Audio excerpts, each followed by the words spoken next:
Жаңа тақырып жақшаларды ашу коэффициент бірден есеппен көрсетілген түсінікті болу үшін. Мына жерде жақшаның алдында бір сан тұр, ол санды жақшаны ашу үшін мына жақшаның ішінде тұрған әріпке де санға да жеке-жеке көбейтеміз. Яғни жазамыз тең 1,9 көбейту а. Арасында не тұр? Қосу. 1,9 көбейту 2. Яғни 1,9-ға аны көбейтсек 1,9 а болады. 1,9-ды 2-ге көбейтсек 3,8. Әрі қарай екіншісін көрейік. 3 жақша ішінде а азайту 1,7 екен. 3-ге аны көбейтсек 3а. Не тұр? Азайту. 3-ге 1,7-ні көбейтсек 5,1. Әрі қарай үшінші. Есепті әрі қарай шығаруға болмайды. Себебі санның жанында әріп бар, ана санның жанында әріпі жоқ. Бізге бұл сандарды әрі қарай қосып азайта алмаймыз. Осылай қалады. Мынау жауап. Үшіншісін қараймыз. -2 x азайту 0,9. Енді осы жерде таңбадан қателесуі мүмкін. Ол жерді мұқият қараймыз. Яғни -2 деп тұр ма? Осы минусты да ескереміз. -2x көбейтсек -2x. -2-ге -0,9 көбейткенде, минусқа минус көбейтіліп плюс болады. 2-ге 0,9 көбейтсек 1,8 болады. Түсінікті деп ойлаймын. Тағы бір мысал көрейік. Мысалы төртіншісіне -3 жақша ішіне 1,6 қосу y дейді. Яғни -3-ті 1,9-ға көбейтеміз. Баған түріне көбейтіп көрейік. 3-ті 1,9-ға көбейту керек. 3 9 27, 2 ойда 3 1 3 ойда 5. -5,7 -3-ге плюс y көбейтсек -3y. Есеп шықты. Келесі есеп көрейік. Нөмір 661-ден. Бұл жерде айтады, жақшаны ашу керек а қосу жақша ішіндегі азайтусы. Ескере кететін жағдай, егер жақшаның алдында қосу таңбасы тұрса, жақшаның ішіндегі әріптер сандар еш өзгеріссіз ашылады. А плюс в. Жай сан тұрса, оның алдында қосу бар деген сөзде азайтусы. Есеп шықты. Ары қарай екіншісі x азайту y қосу 2 дейді. Бұл жерде егер жақшаның алдында минус таңбасы тұрса, онда жақша ішіндегі әріптердің сандарының таңбалары қарама-қарсы таңбаға өзгереді. Яғни мына x-тің өзін жазамыз. Y-тің алдында ештеме жоқ, демек ол плюс. Ол минусқа өзгерді. Плюс екен, минусқа өзгерді. Түсіндік, Үшіншісін бір көрейік тағы да. m азайту дейді. -n -k. m ешқандай өзгеріске ұшырамайды, оны өзін көшіреміз. Жақшаның алдында азайту тұр, демек жақша ішіндегі таңбалар қарама-қарсы таңбаға өзгереді. Минус ол плюс m болады, минус k ол плюс k болады. Төртінші тағы мысал көрейік. 9 азайту а қосу в қосу с дейді. Демек 9 азайту а азайту в азайту с болады. Осылай жауапты қалдырамыз. Әртүрлі әріптерді ұқсас қосылғыштар болмаған жағдайда оларды біз біріктіре алмайды екенбіз. 662-ші есепте 5 өзгерісі жазылады. Азайту тұр, демек таңбалар өзгереді. Енді қарасақ, сан мен сан. Демек 5-тен азайтамыз 3-ті. 2 болады. Азайту аның өзін жаза саламыз.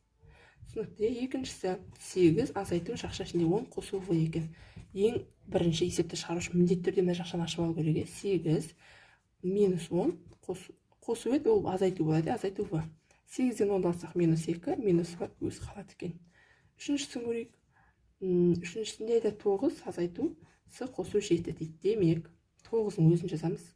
Азайту с азайту 7 болады. 9-дан 7-ні азайтсақ, неге 7-ні азайтып жатырмыз? Себебі минус 7 болып тұр. Біз санның алдындағы таңбаға қарай еткенбіз. 9-дан 7-ні алсақ 2 азайту с. Түсінікті. Енді 663-ші есепте өрнекті ықшамдау керек. Бұл жерде біз бағана қосу мен азайтумен шығарсақ, мына жерде көбейту екен. Мұндай жағдайда яғни мұндай жағдайда істейміз. 3-ке 8-ді көбейтеміз, яғни санға санды көбейтеміз. Әріпті сосын жазып қойға.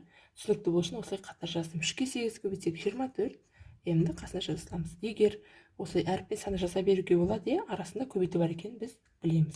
Екінші мысал, бұл жерде айтады 1,2m көбейту минус 4n дейді. Бірінші таңбаны қарайға, мына жерде плюс, минус таңбаны алдына шығарып жіберейік. 1,2-ні қазір 4-ге көбейтеміз. Одан кейін n әріптерін жаза салайық. 1,2-ні 4-ге көбейтсек минус 4,8 n. Түсінікті. Келесі үшіншісін қараймыз. Бұл жерде минус 3-тен 2m көбейту минус 6n.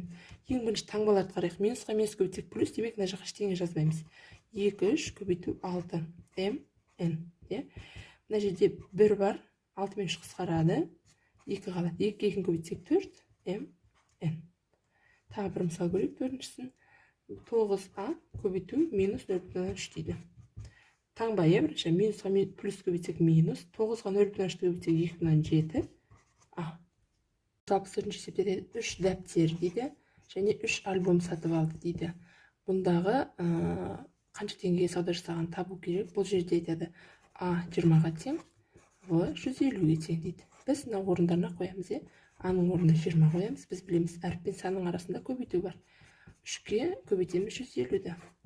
3-ке 20-ны көбейтсек 60, 3-ке 150 көбейтсек 450. 450-ге 60 қоссақ 510 теңге. Яғни оқушы 510 теңгеге сауда жасапты. Ары қарай келесі есеп нөмір 665-ші есепте айтады. Тік төртбұрыштың ұзындығы дейді а болсын, 16 сантиметр. Ені дейді м деп беріпті, жарайды, м деп берсек, ені 9 сантиметр дейді. Бізге айтады, осының периметрін тап дейді. Біз білеміз, периметр табу формуласы негізі 2а қосу в. Енді біздерге мына жерде м деп беріпті, біз жаза салайық орнына 2а қосу м тең болады 2 жақша ішінде 16 қосу 9. Жақша ішін бірінші орындаймыз, 16-ға 9 қоссақ 25, 25-ге 2 көбейтсек 50. Периметр 50 сантиметр екен. Келесі 666-ші есепте айтады. Бірінші күні туристер n километр жүрді дейді, ол 24 екен.